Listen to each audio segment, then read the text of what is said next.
বড় জুব্বা নিয়ে এসে কই এটা আদম নবীর জুব্বা। আর একটা মনে করেন সোয়েটারের মতো কাপড় নিয়ে এসে মা ফাতেমার জামা, একটা টুপি নিয়ে এসে আল্লাহ নবীর টুপি, লাঠি নিয়ে এসে আল্লাহ নবীর লাঠি, চুল একটা নিয়ে এসে সাদা চুল নবীজির চুল। দেখেন আমি তুরস্কের তোপকাপি মিউজিয়াম, যেখানে আল্লাহ রাসূলের সাল্লাল্লাহু আলাইহি ওয়াসাল্লামের অথেন্টিক দাড়ি তারপরে লাঠি যেখানে আছে, আলী রাদিয়াল্লাহু তাআলার তরবারি যেখানে আছে, নিজে দেখে এসেছি। আমি রীতিমতো অবাক হয়েছি। তুরস্কেরটা অথেন্টিক, কারণ এই যে অটোমান সালতানাত ওসমানী শাসন আমলে এরা এখানে নিয়ে গেছিল, তখন তো সৌদি আরব শাসন করতো তারা, এই আরব বিশ্ব, তখন নিয়ে চলে গেছে এরা। এর বাইরে আমি লেবাননে গেলাম এক শায়েখের বাড়িতে দাওয়াত খাইতে, লেবানিজ শায়েখ। ওমা একটা বাটি নিয়ে আসছেন, নিয়ে আসার পরে বলতেছেন এখানে আল্লাহ নবীর একটা চুল আছে, তো আপনাকে আল্লাহ নবীর এই চুল কে দিয়েছে? সৌদি আরবের কে নাকি আমাকে ওনাকে দিয়েছে। তো যাই হোক, আমরা বললাম যে শায়েখ এটা কি সম্ভব? আল্লাহ রাসূলের চুল সৌদি আরবের একজনের কাছে ছিল আর আপনারা দিয়ে দিচ্ছেন? উনি বলছে তো আমি নিয়ে এসে রাখছি, এবং ওটারে নিজের জানের চাইতে বেশি ভালোবাসে। রাসূল সাল্লাল্লাহু আলাইহি ওয়াসাল্লামের চুল যদি থাকে, এটা বরকতময় মুবারক একটি চুল, এটা তো বিশাল ব্যাপার। কিন্তু আমি যে কথাটা বলতে যাচ্ছি,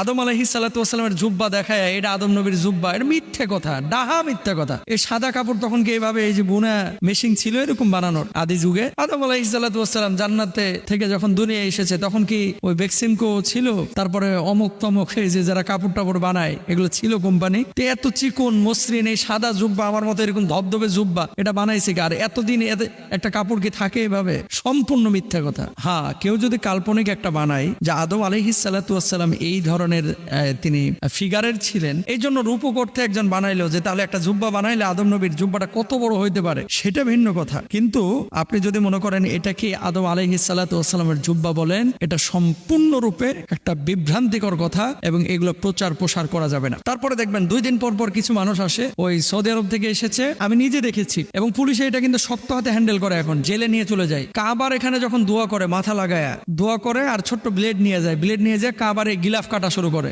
এটাকে বরকতের আশায় ওই কাবার গিলাফ ছিঁড়ে কাটে নিয়ে আসে। আমি নিজে দেখেছি, এবং সৌদি আরবের পুলিশ মাঝে মাঝে ধরে, বাংলাদেশ থেকেও কিছু লোক করে, পাকিস্তান থেকেও কি করে। তো ওই যে ওপর কাটলে তো বুঝে নেবে, এই জন্য কি করে নিচ থেকে অল্প একটু কাবারটা কাটে, কাবার গিলাফ। গেলেন উমরা করতে বরকতের জন্য, আর আপনি চুরি করে নিয়ে আসলেন। গেলেন আল্লাহর ঘরকে সম্মান করতে, আল্লাহর কাছে হাজিরা দিতে, যে আল্লাহর ঘরের কাপড় কাটে নিয়ে আসলেন, আল্লাহ খুব খুশি হবে। আস্তাগফিরুল্লাহ আস্তাগফিরুল্লাহ। কোথায় যাচ্ছি আমরা, কোথায় যাচ্ছি আমরা? বিশ্বাস করা যাবে না। এটা নবীজির পাগড়ি, কেউ আমিন না লিখে যাবেন না।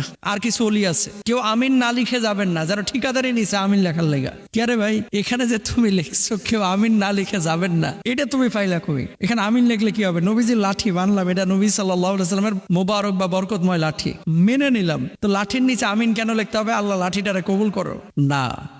আসলে আমাদের আবেগ বেশি, কিন্তু ধর্মীয় জ্ঞান আমাদের নেই, দিনই জ্ঞান আমাদের নাই। এই জন্যই দেখা যায় পীর উলিয়ার মাজারে সিজদা দিতে দিতে কাঁদতে কাঁদতে অস্থির, কিন্তু তাহাজ্জুদের পরে একদিনও কাঁদে না। সিলেটে যায় 2500, 3000, 5000 খরচ করে, কিন্তু পাশের বাড়ির মসজিদে যায় না। চট্টগ্রামে চলে যায় আল্লাহকে পাওয়ার জন্য, জীবন দিয়ে দেবে, ফজরের নামাজ পড়ে না। অসংখ্য লোক আছে এরকম। তো এই যে এই জিনিসগুলো, এটা আদম নবীর জুব্বা, মা ফাতেমার এটা জামা, সবগুলো অথেন্টিক না। কিছু কিছু ক্ষেত্রে ইহুদিদের চক্রান্ত আছে। কেমন? মুসলমানদেরকে এই সমস্ত জিনিসগুলো বুঝায়া ওইদিকে কনভার্ট করতে চায় যে এটা নিয়ে পূজা করে, এবার এটা নিয়ে এবার ব্যস্ত থাক। গোশের মধ্যে আল্লাহ লেখা দেখা গিয়েছে, তো গোষ্ঠের মধ্যে আল্লাহরে খোঁজা লাগবে? আল্লাহ তো সব জায়গায় আছে, আল্লাহই তো সবকিছু বানিয়েছেন। মুরগির ডিমে আল্লাহ লেখা পাওয়া গেছে, তা কি হয়েছে? মুরগির ডিমে আল্লাহ লেখা পাওয়া গেছে, তার লেগে তোমার কি বাড়িতে জান্নাতের সার্টিফিকেট চলে আসছে? আল্লাহ কোথায় নাই? সবই তো আল্লাহর সৃষ্টি। এগুলো নিয়ে পেরেশান হওয়া যাবে না। পেরেশান কোনটা নিয়ে হতে হবে? আমি আমল নিয়ে কবরে যাচ্ছি কিনা, এটা নিয়ে, আমি নামাজ পড়তেছি কিনা, সুন্নাহ ভিত্তিক জীবনযাপন করতেছি কিনা। আল্লাহ বোঝার তৌফিক দান করুন।